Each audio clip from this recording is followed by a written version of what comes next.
Vielen Dank, Frau Zisilski. Vielen Dank, Beth Ann Muellner, dass Sie heute hier bei uns sind, wenn auch nur per Zoom, und dass wir die Möglichkeit haben, mit Ihnen erstmal zuzuhören und Ihnen vielleicht sogar Fragen zu stellen.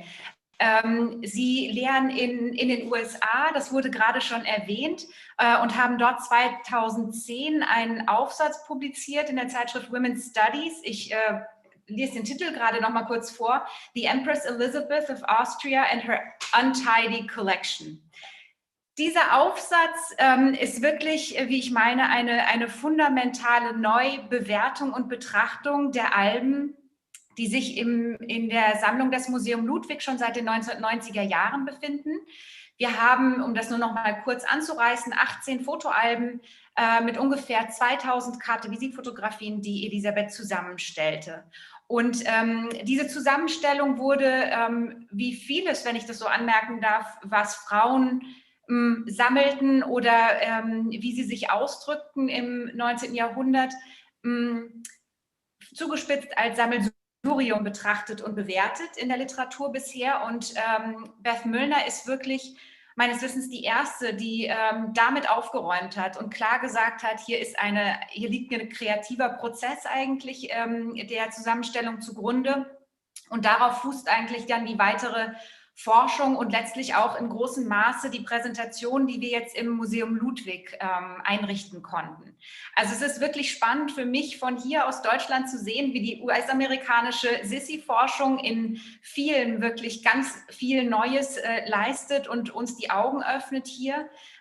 Und insofern bin ich jetzt wirklich sehr gespannt auf Ihren Vortrag, liebe Frau Muellner, und darauf, was Sie uns zu erzählen haben über die Alben, vielleicht was Sie damals erfahren haben, über die Alben gedacht haben, aber auch jetzt darüber denken. Immerhin ist das ja über 10 Jahre her, dass Sie diesen Text geschrieben haben. Ich freue mich sehr, dass Sie hier bei uns sind und übergebe das Wort an Sie. Vielen Dank. Ich bedanke mich, Frau Zisilski, und ganz besonders Frau Miriam Zwast für diese sehr willkommene Einladung, über die Fotoalben der Kaiserin Elisabeth im Rahmen der Ausstellung zu sprechen. Mit dieser globalen Pandemie und weltweitem Befehl, zu Hause zu bleiben, ist es sehr schön, mindestens virtuell nach Deutschland reisen zu können. Ich will ganz kurz ankündigen, da die Sprache meiner Wissenschaft Englisch ist, werde ich den größten Teil meines Vortrags auf Englisch geben, aber ich führe Sie erstmal auf Deutsch ein bisschen dazu ein. Ich bitte schon im Voraus um Entschuldigung für Unklarheiten und hoffen, falls es welche gibt, dass wir danach darüber sprechen können. Ich beginne mit dem mittlerweile üblichen Verfahren im akademischen Setting in den Staaten, nämlich zu erwähnen, dass ich mit Ihnen von meinem Standort in Wooster, Ohio, spreche auf einem Lande, das ursprünglich von Chippewa, Delaware, Erie, Iroquois, Seneca, Potawatomi, Wyandot und andere indigene Gruppen bewohnt war. Diese Tatsache anzuerkennen, bietet die Möglichkeit, unsere eigenen Kolonialgeschichte besser zu verstehen und den Menschen, deren Leben von dieser Geschichte geschadet wurden, mit mehr Rücksicht zu begegnen. Es freut mich, die Gelegenheit mit Ihnen, darunter, wie ich verstehe, viele Sisi-Fans, über mein damalig relativ esoterisches Interesse an Sisis Fotoalben zu sprechen. Und es freut mich auch, dass die Sammlung wieder Fokus einer Ausstellung ist, dass die Alben ans Licht kommen. Ich werde jetzt mein Bildschirm teilen, hoffe ich. Okay, ist das gut? Okay.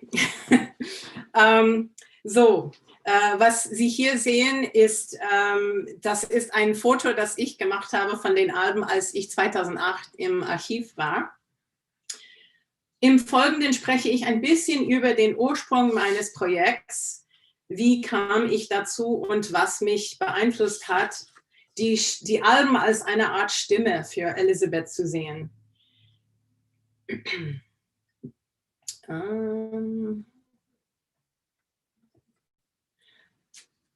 Ich spreche kurz über das Phänomen der Carte de Visite und was die Tätigkeit von Sammeln und das Zusammenstellen von Alben in der Gesellschaft bedeutet und die Gleichstellung von gesellschaftlichen Schichten oder anders gesagt, the democratizing process, die Fotografie in der Geschichte bedeutet. Ich spreche besonders über die historische Rolle, die Fotografie für adlige Frauen gespielt hat, an Beispielen von der britischen Königin Victoria und eine weitere Zeitgenossin Elisabeths, ihrer Freundin Carmen Sylva, auch bekannt als die Königin Elisabeth von Rumänien, die aus dem wiedischen Adelshaus stammt, das ganz in der Nähe von Ihnen, nördlich von Köln ist. Bevor ich zu der ursprünglichen Analyse von Elisabeths Alben komme. Also warum Elisabeths Fotoalben? Als ich meine Forschung zu Elisabeth begann, hatte ich keine Idee, dass ich über diese Sammlung schreiben würde. Ich wusste nur, dass ich über Frauen in der Adelsherrschaft schreiben wollte und dass ich am Ende eine Publikation produzieren musste. Ich wollte verstehen aber, was für Agency oder Macht, Kontrolle, Einfluss adlige Frauen über ihr eigenes öffentliches Selbstbild, Public Image, hatten, wenn überhaupt. In dieser Hinsicht war ich sehr von der Arbeit von Kulturhistoriker wie Margaret Homans mit ihrem Buch Royal Representations, Queen Victoria and British Culture und Regine Schulzes Sammelband The Body of the Queen beeinflusst. Und da ich gerade in Wien für ein Jahr war, erschien Kaiserin Elisabeth ein einfaches Thema, das dann aber auch kompliziert wurde. Wie Sie sich vorstellen können, gibt es Unmengen an Analysen über Elisabeth schon. Es gibt natürlich neuere historische, biografische Untersuchungen von sämtlichen Autoren in den 80er und 90er Jahren, vor allem die Biografie von Brigitte Hamann 1981, aber auch Studien von Juliane Vogel und Lisa Fischer in den 90er Jahren. Es gibt auch Studien aus der interdisziplinären Sicht von Cultural Studies, die oft mit der bildlichen Darstellung der Kaiserin zu tun haben, vorwiegend über die Winterthaler Gemälde, über die Maritzschke-Filme, die zum Teil Zusammenhänge zwischen Elisabeth und Romy Schneider betonen, wo ich lernte, je nach dem Land, in dem man gerade ist, Romy Schneider vielleicht die bekanntere Version von Elisabeth ist oder von Sisi war, eine Verwirrung, die mir damals zum Beispiel in Frankreich aufgefallen ist. Es war mir schon damals aufgefallen, dass Elisabeth in verschiedenen Ländern unterschiedlich bekannt war. Frankreich, oft als Romy Schneider verwechselt, in den USA eigentlich nicht so gut bekannt. Österreich ist besser bekannt oder die österreichische Geschichte, nicht mal die Habsburger Geschichte, durch den Film The Sound of Music.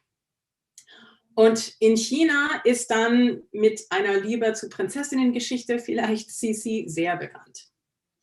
Damals, als ich meine Forschung begonnen hatte, war ich generell auf der Suche nach etwas über Elisabeth, was relativ unerforscht blieb, mit Betonung auf Kaiserin Elisabeth als Subjekt statt als Objekt und in visuellem Raum. Ich suchte ein Thema, das noch nicht aus der Cultural Studies Perspektive kritisch bearbeitet war.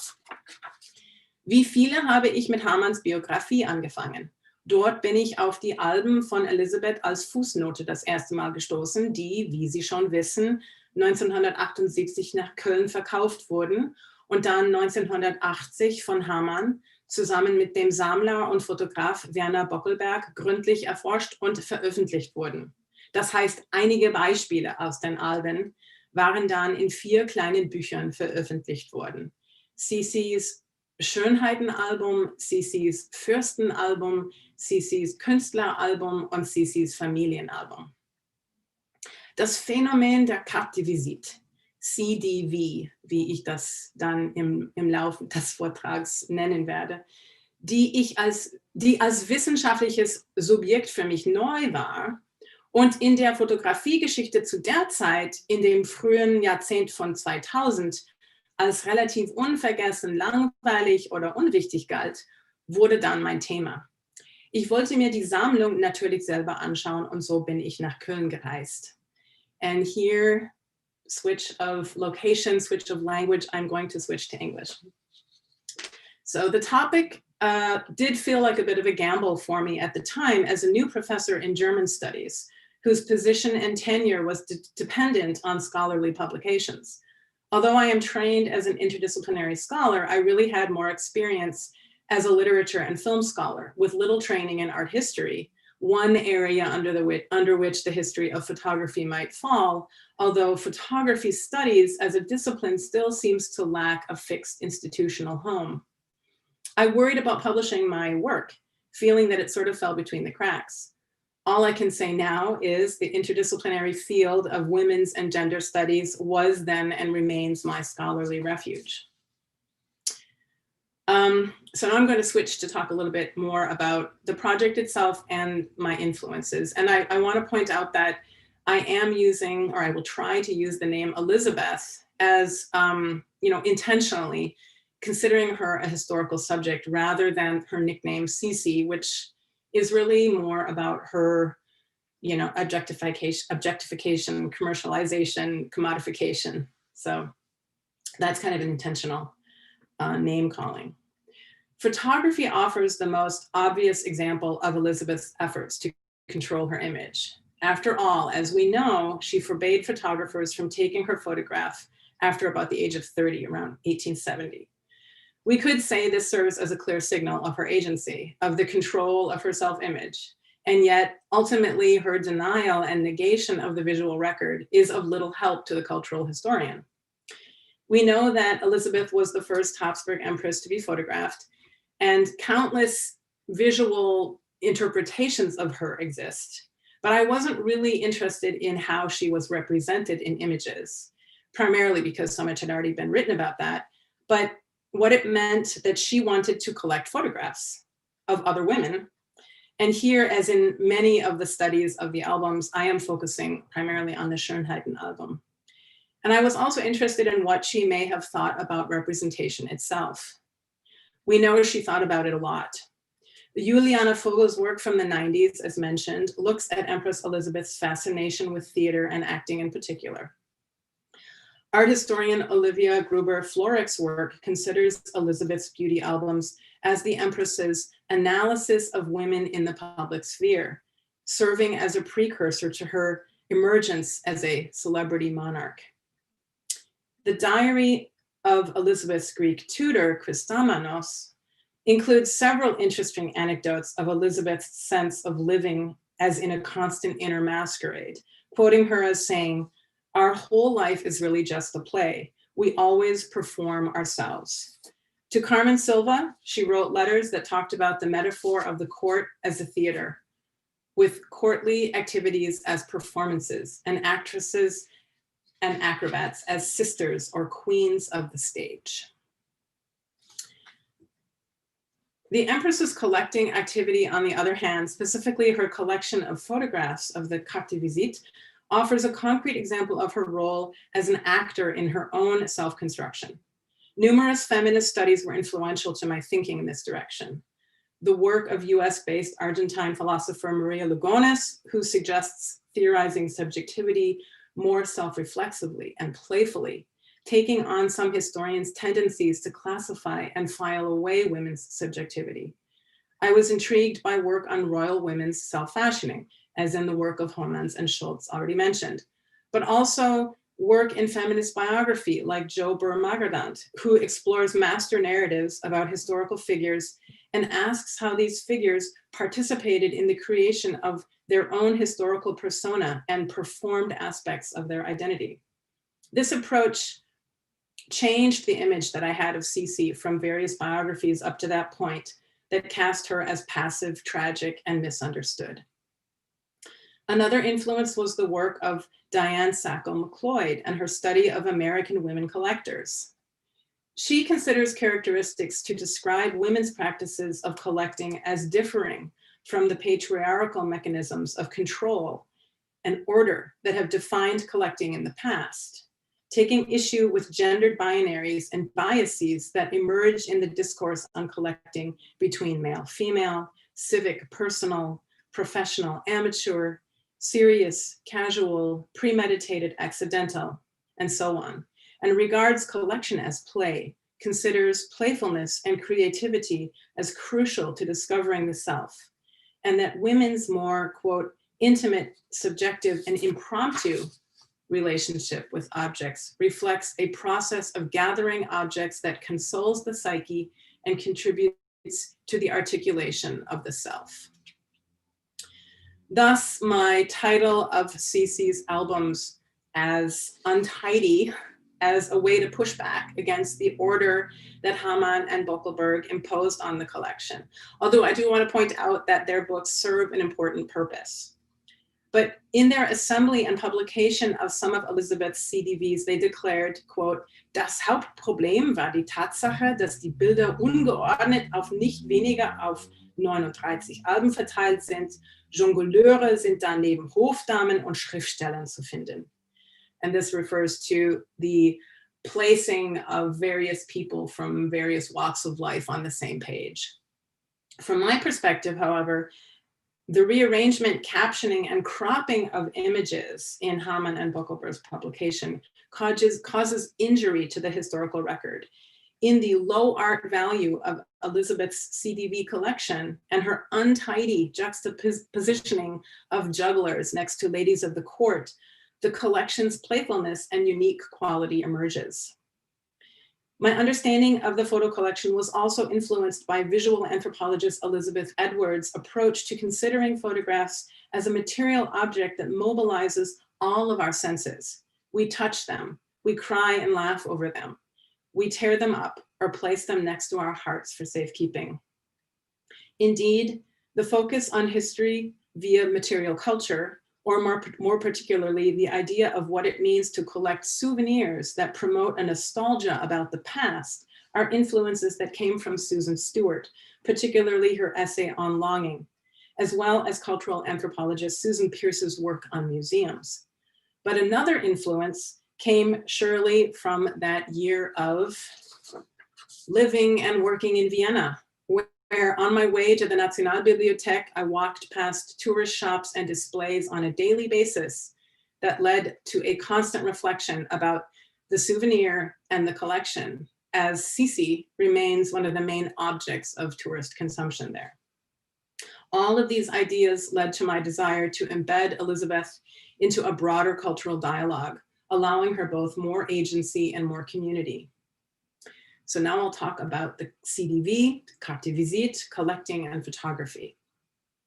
The collection, sorting, placement, and rearranging of carte de visite is an activity that has been documented since the moment that André Adolphe Eugen Disdery patented the technology in 1854.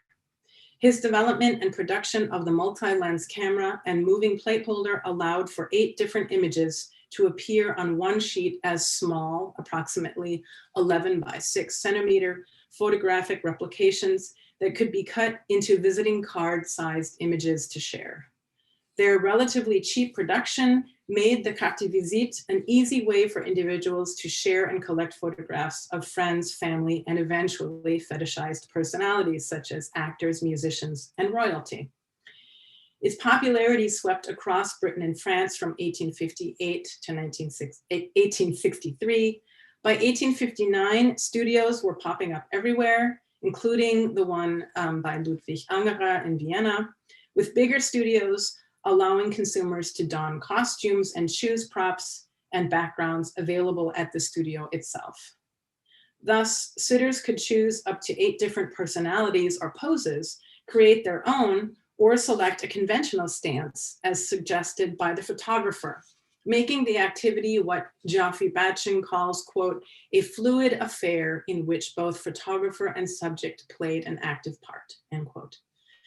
The carte de visite as an object of intrigue to scholars is relatively recent. Batchen discusses the images in the late 1990s and early 2000s as still being regularly overlooked, seen as lacking imagination and aesthetic value. The same poses in the same kinds of studio settings with the same sepia tones and the same Victorian clothing, until he happens upon the idea that perhaps, quote, the search for imagination in the carte de visite must be directed elsewhere, away from the usual focus on photographer and subject, and instead onto the mind's eye of their viewers, end quote. And this is the perspective that I take in approaching Elisabeth's collection. In considering the collection of CDVs and albums and where we might imagine Elisabeth engaging in this activity, Martha Langford describes the albums as, quote, anthologies, adventures, meditations, and shrines, end quote. She says, understanding the nuances of these different forms of expression brings us closer to the intentions of the photographic compiler. Let's see. So she also further declares that, quote, the photo album as a private collection, whether social, anthropological, historical, museological, or biographical, domesticates a vast and unpredictable universe, setting its pleasures and terrors into patterns of knowledge and experiences inextricably linked with the self. The compiler spectator is absorbed by and into the visible world through tangible possession of its photographic emblems and the waking dream work of the imagination. What became fascinating, as is apparent in many studies of the social phenomenon of the carte de visite, was the emphasis on the equalizing power of photography that persists, the social mechanization or standardization of the subject, or in Batchen's words, the sublimation of the individual to the mass. The eventual ubiquity of photography meant that queens would appear alongside actresses. Only with the latter, more skin is potentially revealed. The mechanical and commercial reproduction of the cards allowed the unknown masses to appear alongside famous persons, an experience reflected in the 1831 anecdote with a bourgeois Parisian proudly exhibiting his portrait next to one of Louis Philippe with the following inscription: there is no real difference between Philippe and me. He is a citizen king and I am a kingly citizen. The democratizing power of the carte de visite could not be more fitting for Elisabeth, for she sought, more than many royal consorts, ways to encounter her subjects face to face, impossible as that act may have been in reality. We assume her privilege on all accounts in her ability to be able to pursue anonymity. She dressed and traveled near and far incognito, took on fake names, and attempted to participate in civilian acts, such as raising her own children, a highly contested activity for ruling women at the time. And this task, of course, was made all the more complicated after her first daughter, Sophie, dies from measles during a royal trip to Hungary in 1857, a journey with the child that her mother-in-law, Sophie, had advised against. We know from biographers and chroniclers alike that Elisabeth desired a less hierarchical and sequestered form of existence. According to Count Egon Corti, quote, she wanted to be able to she wanted to be able to talk to anyone whom she liked or was interested in, end quote. And here I am showing you an image from the turquoise album with royalty juxtaposed with actresses that I will talk about again later. She liked to shock the courtly world by attending smaller theaters and circuses rather than balls and state events, had close friendships with actresses at a time in which associations with them were considered immoral. These associations were all the more shocking against the supposed rules of the Spanish protocol of the Habsburg court, in which one was required to prove 16 generations of noble connections to gain broad access to the court. If the technology of photography levels the playing field, allowing commoner and queen alike to participate in the cultural phenomenon or craze of photography, the initial expense of the hobby still meant that the first examples come from the wealthiest of citizens, if not as photographers themselves, such as Princess Alexandra of Wales, then as sitters, including Queen Victoria and Carmen Sylva, as well as collectors and scrapbookers. And for this, there are numerous examples, including collections like the over 300 albums that Maria Langford talks about at the McCord Museum of Canadian History, as well as the well-known example of scrapbooking of Lady Mary Filmer at the court of Queen Victoria. As I pointed out in my article, the scrapbook-like character of Filmer's work is interesting in connection to Elisabeth's albums because they serve as evidence of women creating a narrative separate from, but in a type of conversation with the actual content of the photographs through their playful manipulation, juxtapositioning, layout, non-hierarchical ordering of the images. So before I talk about Elisabeth's carte de visite specifically, I would first like to talk about how photography in general suggests agency on the part of royal women in constructing their own self-image. Most importantly, because of their otherwise highly controlled lives as queens or royal consorts, where their bodies were not really their own. They also serve as interesting points of comparison to Elizabeth's practices. Queen Victoria, who ruled the British Empire from 1837 to 1901, has the reputation of being one of the first female royals to fully embrace photography as the medium through which she could communicate an affinity to her bourgeois subjects. In her case, it was the challenge of being a woman ruler that posed the difficulty, at least to patriarchal and patrilineal expectations of what rulers should be and look like. It is true that female sovereigns had existed before her. For example, Britain's Elizabeth I, or the Habsburg Empress Maria Theresia. But what made Victoria's reign complicated were the characteristics of the 19th century monarchy in particular. That was in the midst of a transition to parliamentary democracy and a symbolic monarchy. With that transition came the monarch's obligation not to intervene in politics, just like the role of the middle-class wife. As Margaret Homan puts it, like a middle-class wife spending her husband's income, she had to spend the wealth of her nation in a manner that displayed both its economic prowess and her dependency.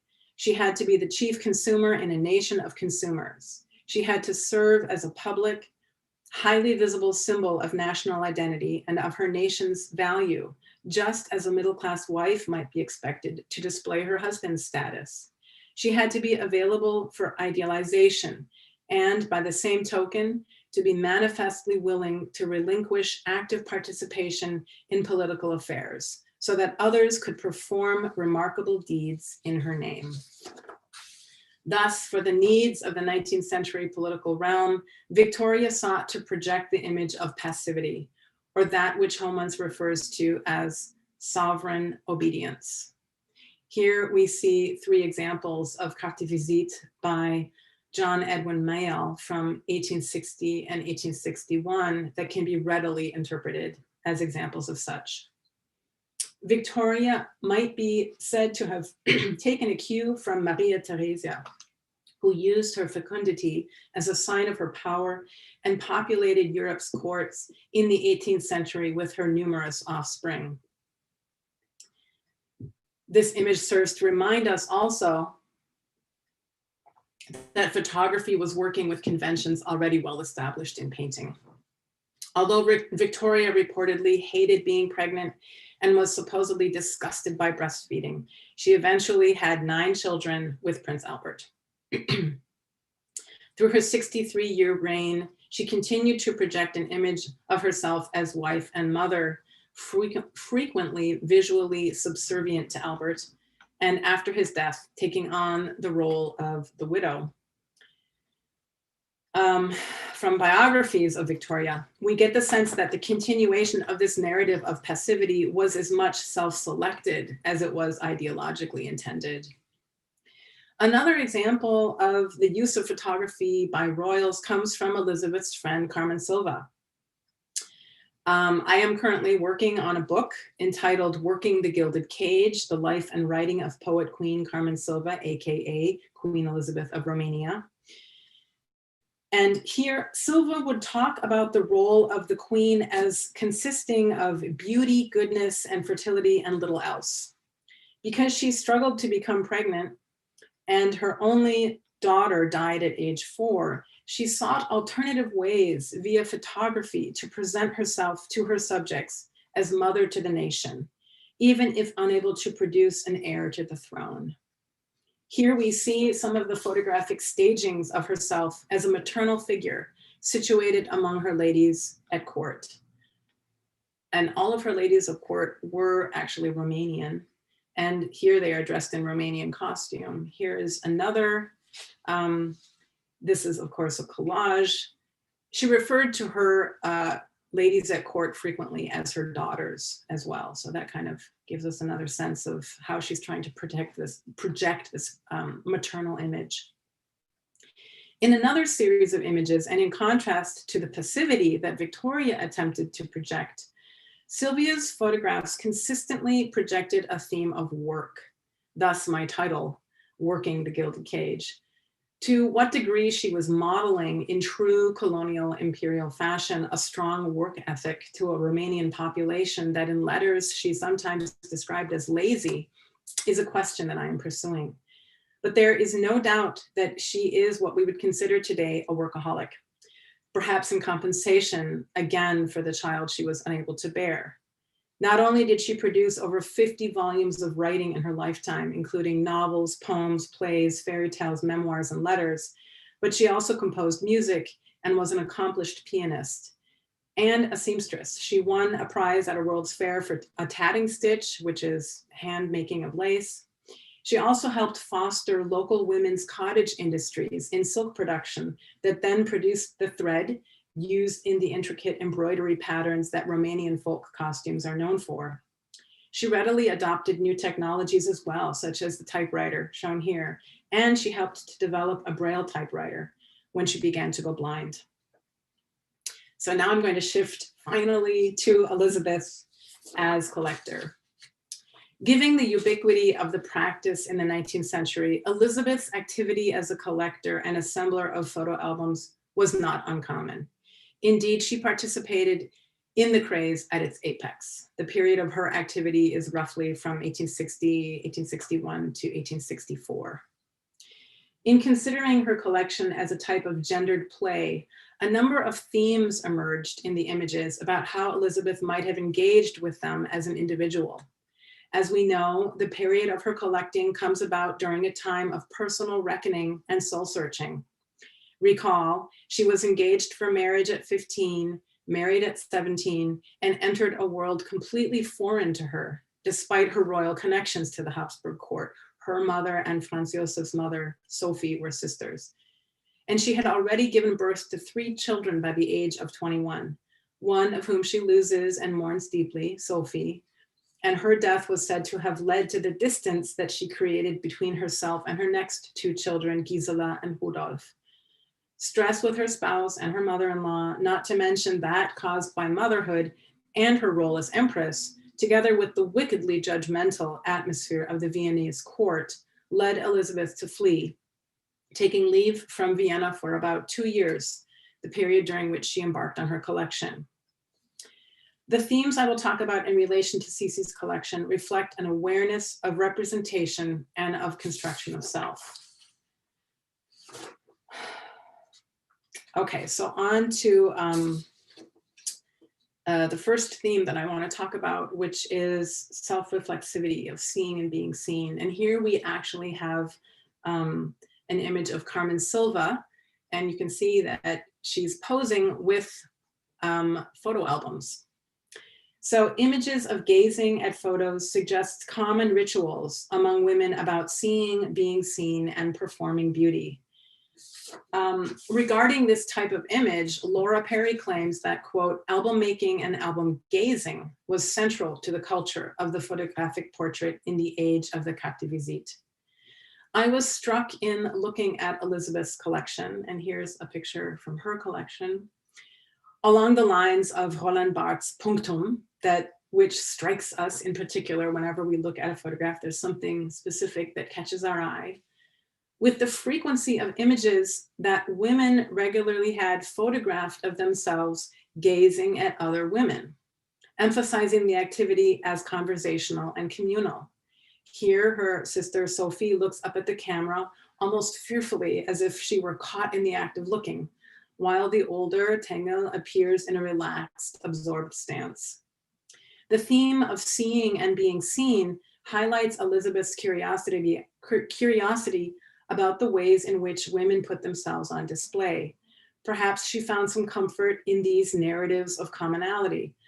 about what Nancy Patry calls the prescriptive, codified, and labor-intensive beauty practices that were ultimately required of all women of means, both those seeking status or those catapulted into public visibility, as Elisabeth was.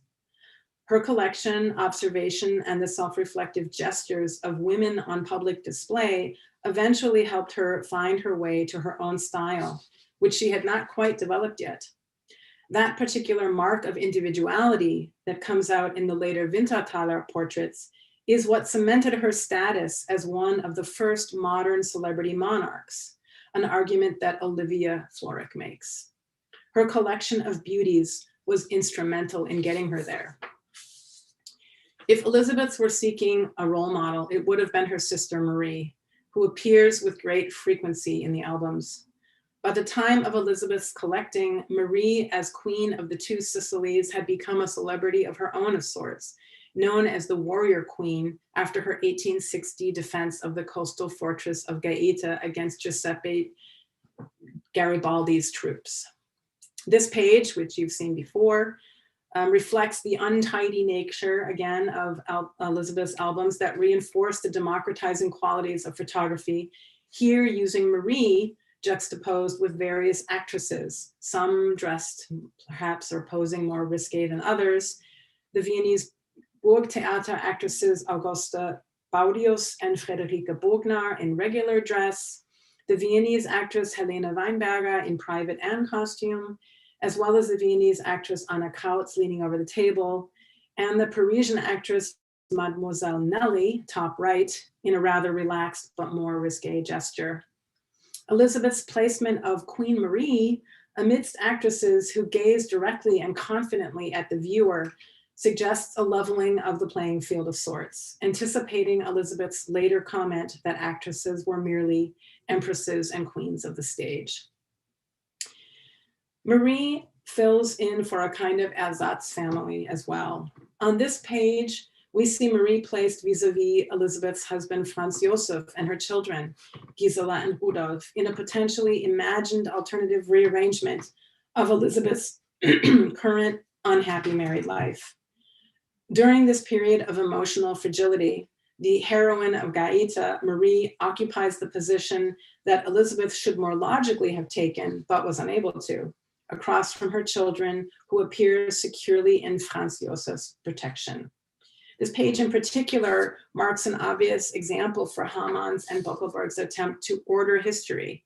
They mislabeled Marie as Sisi in their publication, an error noted in the album's margins by Herr Davids, the former director of the Ludwig collection. But Elisabeth's preferred original constellation exudes a comforting alternative to the reality in which she found herself at the time. Her bold, heroic sister takes on a role that she cannot. Throughout the albums, and as well in the photographic history of Elisabeth broadly, images of her as wife and mother are almost non-existent. Beyond the many that exist as montages to feed a public hungry for such fairy tales like this one, indeed, only one single authentic photograph is said to exist of Elisabeth with her family, taken by Ludwig Angerer in 1860. The reasons for this are, of course, complicated, but they do stand for Elisabeth's rejection of traditional courtly portraiture of the status quo. In conclusion, we can locate in the collection a longing for stubborn adherence to an adamant preservation of values inherited from Elisabeth's less rigid Bavarian royal family and its more intimate, relaxed, and informal, perhaps untidy character. She eschewed the formality and elegance demanded at court for outdoor excursions in wool dresses, leather corsets, and sturdy hiking boots. She rode, jumped, and hunted on horseback and traveled extensively as far as Egypt. The development and maintenance of a more personal style and subjectivity was crucial to Elisabeth and allowed her to find consolation and strength in playful manipulation of the images. Towards the end of her period of collecting, she achieved greatness in learning Hungarian, adopting the country and its people, and thereby aiding in the linking of Austria and Hungary in the double monarchy in 1867, during which she became the Queen of Hungary. It was historian Alice Freifeld who first projected the idea of celebrity monarch onto Elisabeth, based on the combination of the tragic events of her life and her ability to dig her way out. The playful moment reflected in her CDV collection allowed Elisabeth to imagine different scenarios for herself, based on images of other beautiful and, in her mind, bold and strong women, to find her footing in the next stage of her life. An argument made even stronger through Florex's analysis, who sees in Elisabeth's requests for carte de visite her most significant political and cultural creation. In the end, the notion of Elisabeth as one of the first consorts to bring celebrity to the monarchy has since become ubiquitous. One need only mention the name Diana in this context for us to remember the dangerous ramifications of celebrity's impact on royal lives and its power to make and break its very human subjects. Thank you.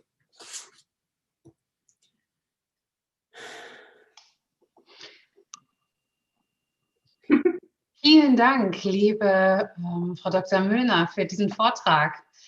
Das war sehr, sehr spannend und genau, Sie haben es gerade schon gesagt, man hat sehr viele Assoziationen, viele Bilder, die Sie gezeigt haben, viele Bilder rund um Elisabeth, aber eben auch links und rechts Vorläufer, Kolleginnen und auch bewunderte Schönheitsmodelle sozusagen. Es war sehr, sehr spannend und ich bin sicher, dass unter den Teilnehmern, die die ganze Zeit schon zuschauen, die ein oder andere Frage vorherrscht. Deshalb würde ich jetzt alle mal ganz schnell sichtbar und hörbar schalten und lade Sie alle ein, gerne Fragen zu stellen und auch die Chat-Funktion zu nutzen. Und sollten Sie bei YouTube dabei sein, können Sie natürlich auch die Chat-Funktion dort nutzen.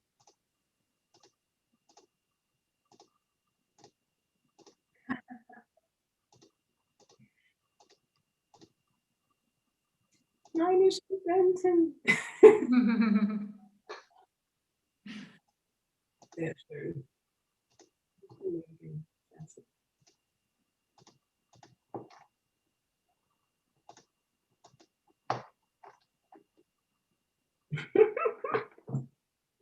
So, ich glaube, jetzt haben wir alle dabei.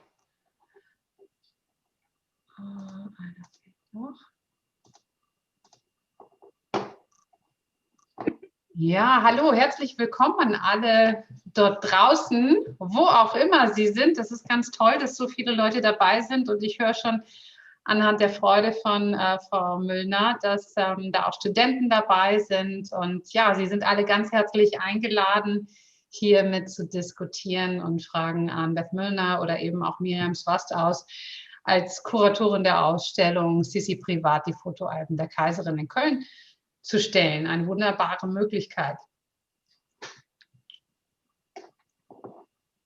Gibt es direkte Reaktionen?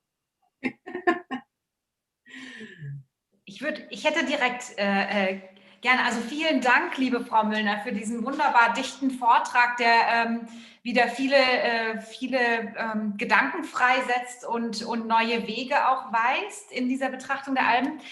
Mich würde einfach ganz praktisch interessieren, da Sie sich mit Carmen Sylva ja auch intensiv befassen und Sie jetzt auch gerade thematisiert haben, Carmen Sylva schrieb und Elisabeth schrieb auch und ich meine, dass sie sich darüber ausgetauscht haben auch, also so habe ich es gelesen, aber ist Ihnen bekannt, ob Carmen Sylva auch Fotografie sammelte und ob es da einen Austausch gab zwischen den beiden?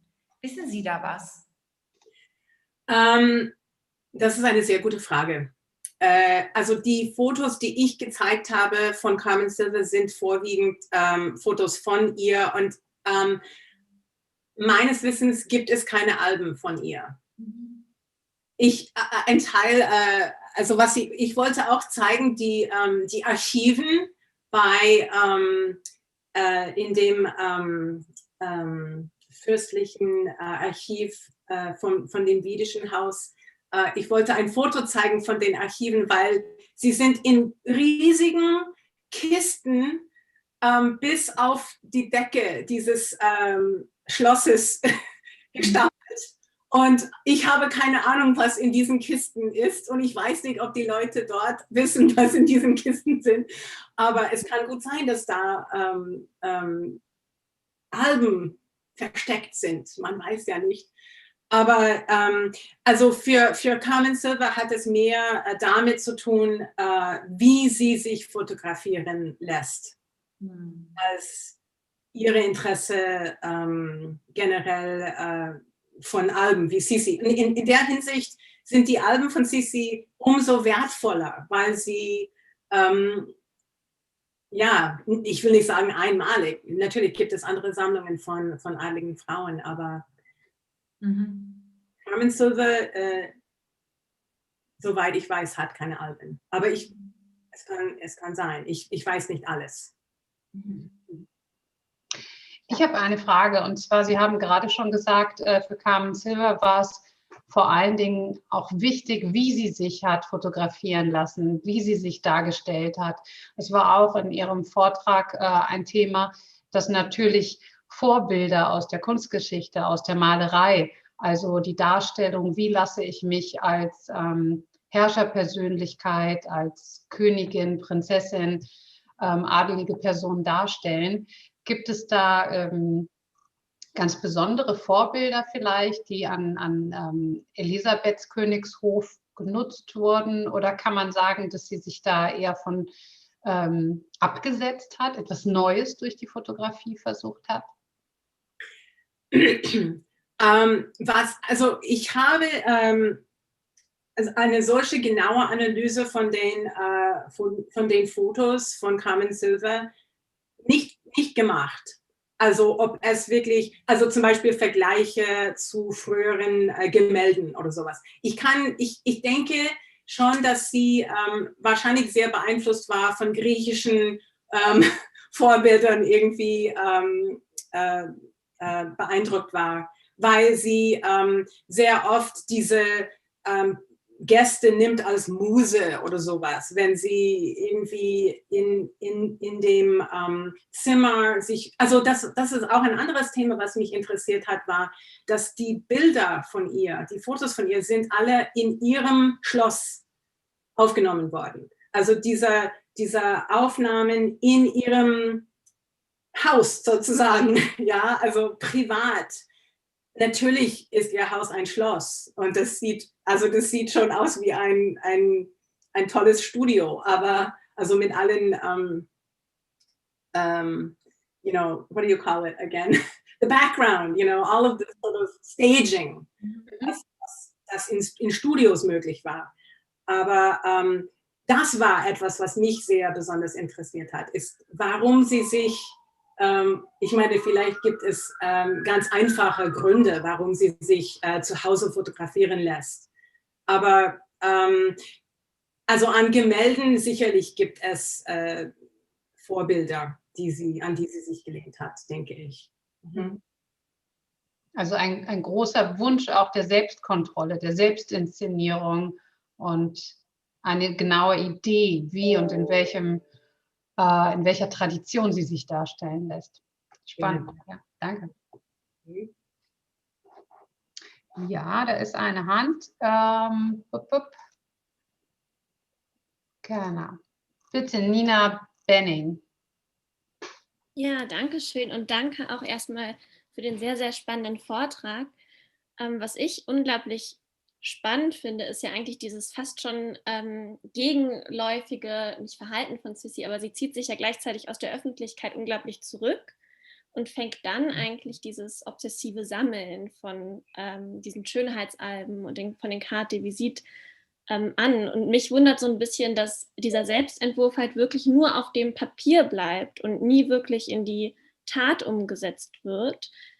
Ist das auch so eine Art von Selbstermächtigung von Sisi, die Kontrolle zu haben, indem sie selbst sagt, sie wird nicht mehr fotografiert? Das ist eine gute Frage. Also diese Kontrolle über Fotografie ist interessant, denke ich, aus der Perspektive von diesem Celebrity-Status, den sie hat. Aber also wenn also wenn man die Arbeit von Olivia Florek liest, sie macht sehr klare Zusammenhänge zwischen Sisis Sammlung und die Winterthaler Gemälde, die später gemacht werden. Und sie behauptet, dass Sisi ihre Sammelinteresse und Tätigkeit benutzt hat, um einen Einfluss auf Winterthalers Porträt von ihr zu haben. Ich bin, wie gesagt, keine Kunsthistorikerin. Da würde ich gerne Ihnen zu Olivia Florek leiten. Sie macht sehr faszinierende Analysen von den Gemälden und ungewöhnliche Charakteristiken in den Gemälden auftauchen, die Sisi vielleicht beeinflusst hat, im Vergleich zu anderen Royal Portraits. Also conventions from royal portraits were very standard in a way, and we can see, like, for example, in the image of this kind of quirky photograph of Carmen Silva holding this cotton scepter as the queen. So some of these kinds of conventions in royal portraiture that we see of queens and of kings or Kaisers and Kaiserinnen, gesturing to each other or, pointing to a map that shows where their power lies and things like that, are actually absent in the portraits of Winterthaler's paintings of Sisi.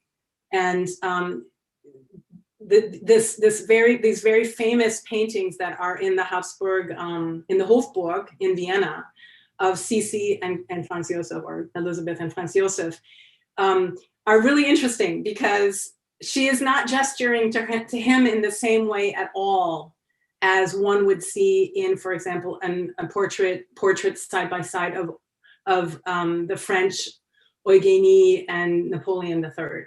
So those are some of the things that Florek talks about that are actually really fascinating. Ja, danke. Vielen Dank. Es ist auch eine Frage im YouTube-Chat, die würde ich gerne vorlesen. Und zwar kommt die Frage von Silke Wilms. Wie kam es dazu, dass die Alben nach Köln gekommen sind und nicht im Besitz der Habsburger? Das ist eine sehr gute Frage. Okay, ich weiß nicht den genauen Hintergrund. Vielleicht kann Frau Zwast etwas dazu sagen. Was mir das erste Mal aufgefallen ist halt, Kartvisit waren nicht wichtig. Ja, also das hat ein bisschen mit ihrem historischen Wert zu tun. Ja, dass damals, vielleicht in den 70er Jahren, waren sie nicht so wichtig. Ja, was ist das überhaupt? Eine Sammlung von diesen komischen Fotos von der Kaiserin. Was Sammlungen von den Habsburgern angeht, wir haben das ein bisschen besprochen, Frau Zieski und Frau Zwast und ich, wie das alles funktioniert, die Geschichte von Adligen sehr sorgfältig zu schützen irgendwie. And so the Habsburgs protected their history, I think. And so, for example, you'll read things like there are the Tagebücher, the diaries of Sisi that one reads about, but no one knows where they are. So if they exist in some private collection, they're privately held. So that's one of the things I could say about the collection of photographs, why they ended up in Köln. Maybe Frau Zwast, you know more about that? Ja, vielen Dank. Also vielleicht kann ich das kurz skizzieren. Es ist tatsächlich interessant, dass diese Alben privat gehalten wurden, in Familienbesitz blieben. Es ist auch gar nicht leicht und bisher ist es mir auch nicht gelungen, genau die Linie zu skizzieren. Aber aller Vermutung nach gingen die Alben an Marie Valerie, an die jüngste Tochter von Elisabeth und blieben dort im Familienbesitz bis tatsächlich 1978. Dann gerieten sie auf eine Münchner Auktion und interessanterweise nicht eine Kunst- oder Fotografie-Auktion, sondern die Auktion der Bibliothek der Kaiserin. Also sie wurden als Bücher mit gesehen und gehandhabt, eben auch mit reproduzierbaren Fotografien. So. Also das stimmt genau, was Frau Muellner sagt, absolut mit dieser Wertschätzung für diese Alben. Und auf dieser Auktion waren ursprünglich 39 Alben von Elisabeth angeboten. Die sind verstreut, aber den größten Batzen, also insgesamt waren es 2500 Carte Visite in 39 Alben und wir haben 18 Alben mit ungefähr 2000, nur um so eine Dimension klar zu machen. Und diese Alben hat aber nicht das Museum Ludwig gekauft damals, sondern die hat ersteigert Werner Bokelberg, ein Hamburger Fotograf und Sammler. Ich habe mit ihm nochmal telefoniert in Vorbereitung der Ausstellung, um ihn dazu zu fragen. Und er sagte ganz suffisant, naja, er war unterwegs, er hat aus der Ferne da geboten und war ziemlich enttäuscht. Er sagte, die Alben hatten sich für ihn entleert. Als er sie dann in die Hand bekam und merkte, ach, das sind gar nicht Fotos, die Elisabeth gemacht hat, sondern das sind Fotos, die sie nur gesammelt hat. So. Nichtsdestotrotz hat er sich ja mit Brigitte Hamann zusammengetan, der Biografin, die hier schon erwähnt wurde, und hat diese 4 kleinen Bände herausgebracht über die Alben. Und hat sie dann weitergegeben an Robert Lebeck, einen mit ihm befreundeten Hamburger, auch eben Fotografen und Sammler. Und Lebeck wiederum ist nun, hat seine komplette Fotosammlung dem Museum Ludwig verkauft in den 90ern und seitdem sind sie bei uns. Also das ist die Provenienzkette, soweit wir sie kennen. Vielen Dank. Ja. Gibt es weitere Fragen? YouTube oder hier können auch gerne auf Englisch gestellt werden. Es ist ja keine Voraussetzung. You can ask in English if you want. So. Aha. Frau Swast, Sie möchten noch mal oder haben Sie gerade die Hand? Ja, bitte. Gerne. Mich hat noch mal sehr interessiert, also Sie sagten anfangs, Elisabeth als Subjekt und nicht als Objekt. Das fand ich total spannend. Und ich glaube auch, dass diese Alben eine Quelle sind, sie ja eben als Subjekt zu erfahren. Und es gibt nicht so wahnsinnig viele Quellen.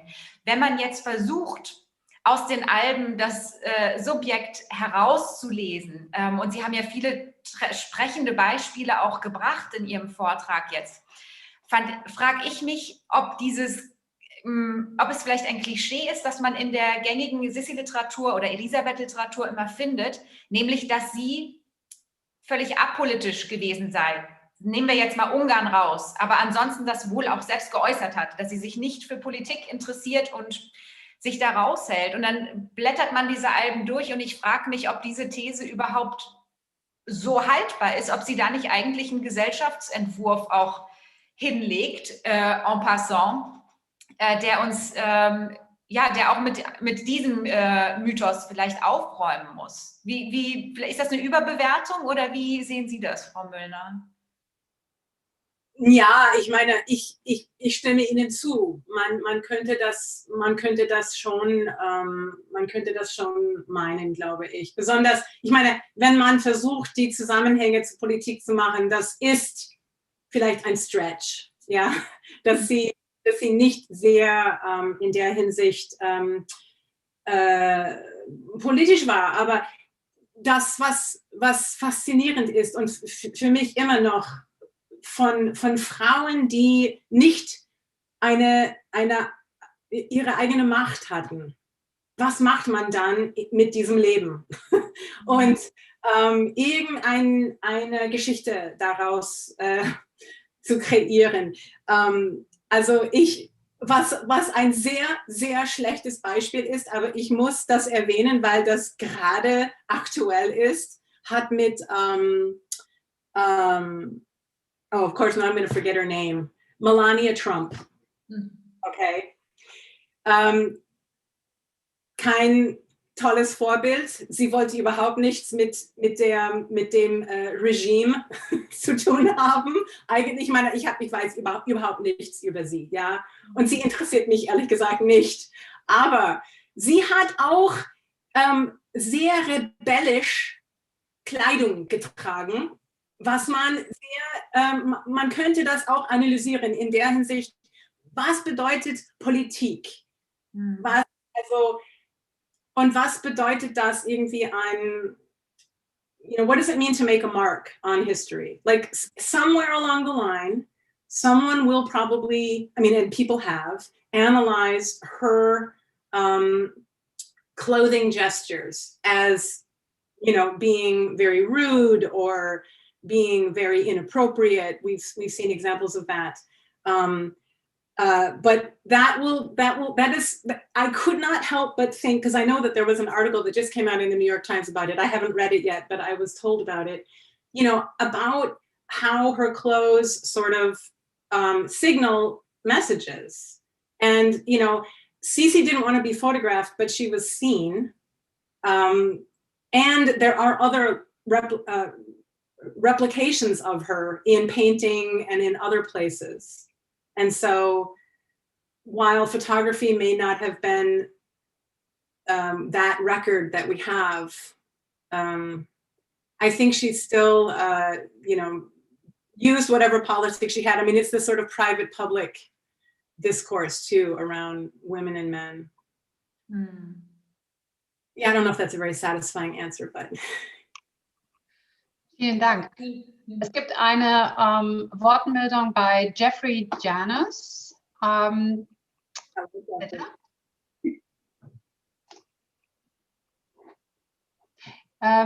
Your voice, please, your microphone. Yeah, no.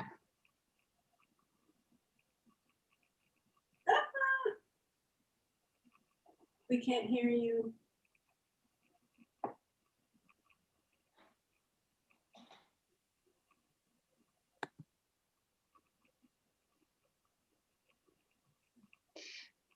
Nein, leider hören wir Sie nicht. Sorry, we can't hear you. Or maybe you can write the question in the chat.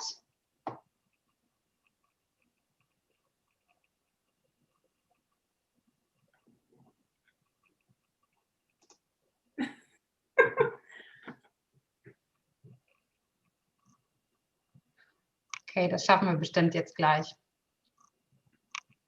Kein Problem.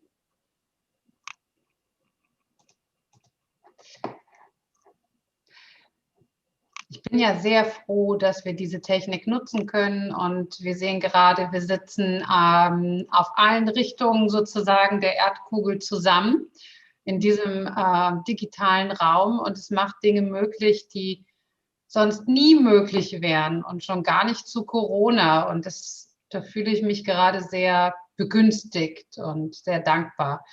Aber manchmal hakt die Technik und es ist auch schön, dass es uns dann doch so ein bisschen erdet vielleicht. Genau. Darf ich vielleicht eine kleine Anmerkung zu dem letzten sagen, während wir auf die nächste Frage warten?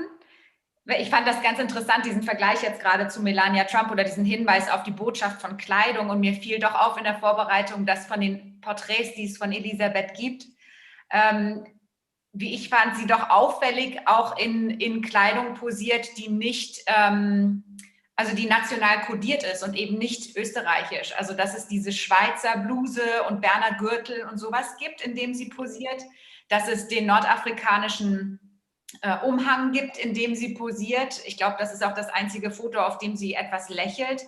Also dass sie auf die Weise tatsächlich auch womöglich Botschaften sendet, wie auch immer die gedeutet werden. Mhm.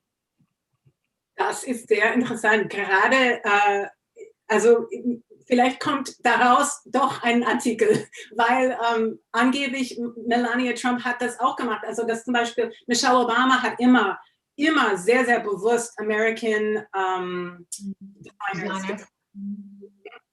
Und Melania Trump hat was getragen, was sie wollte. Ja, egal nach welchem Anlass, offiziell, inoffiziell. Vorwiegend, glaube ich, europäische Designers. Und das ist dann sehr interessant. Diese Fotos von Sisi, gerade was Sie sagen, in den Alben oder dieses, you're thinking of that striped dress, right? Ja. Yeah. Mhm. Ja. Very interesting. Jeffrey. Okay. Now, können alle die Frage sehen? Soll ich es vorlesen? Okay. Sorry, my English. Sorry about that. You mentioned many American feminist scholars at the beginning of your presentation. I wanted to know if you researched any European scholars and if their views of Sisi, her albums, were similar or different. Thank you, Okay. Janice. Great question. You must have been well trained, Mr. Janice. So that's a really good question. I think that of the resources I used that were like primarily European, German speaking, had to do more with her biography, but the biographical sketches about her, and the American or British English sources had to do a little bit more with the cultural historical perspectives on collecting in particular. So that I mean, I think in the meantime, probably different perspectives have also emerged from German-speaking scholars, and I can't necessarily speak to the latest hottest research coming out on Elisabeth, because it is something that I haven't really looked at for quite a while. This has been a wonderful opportunity to kind of revisit that research. So that's wonderful, and I thank you for that. But so that's kind of it is kind of interesting to think about shifts in discourse, academic discourse, that have to do with cultural studies, women's studies, gender studies, and things coming out of Europe and things coming out of the US. And so there are differences, but I can't really, articulate the exact perspective. I think that at the time, I felt like this interdisciplinary perspective that was coming out of cultural studies was very exciting to me and useful, because I didn't want to just take this historical perspective of here's what she looks like, here's her tragedy, and there we are. So I was interested in kind of blending these fields, and I felt like that had a home much more strongly in like British cultural studies and American cultural studies interdisciplinary work that felt a little more doable and acceptable in the American academic world than it did in maybe German speaking. I'm not in German academia, and I can imagine I would have had even more problems trying to publish this paper if I had been. That's my sense.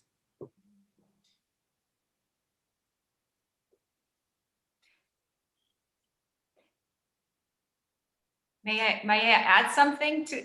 Sorry, I don't want to constantly, but now preparing the exhibit, I was trying to get the source material, the letters that she wrote that we know that Conte Corti quotes in his biography from the 1930s. And unfortunately, this material where Elisabeth talks about her photo collection is still in family, still belongs to the family, the heirs of her, and is not available to research, hasn't been since the 1930s.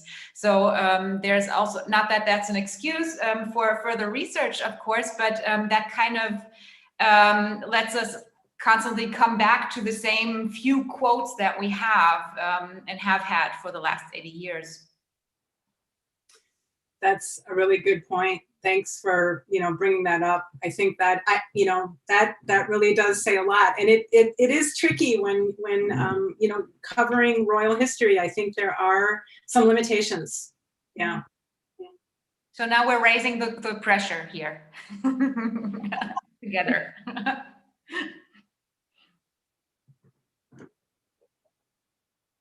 Ja, vielen Dank. Ich darf mein Schlusswort auf Deutsch machen. Ist das okay für alle? Gut. Ich denke, Frau Dr. Swast hat es gerade schon sehr schön gesagt.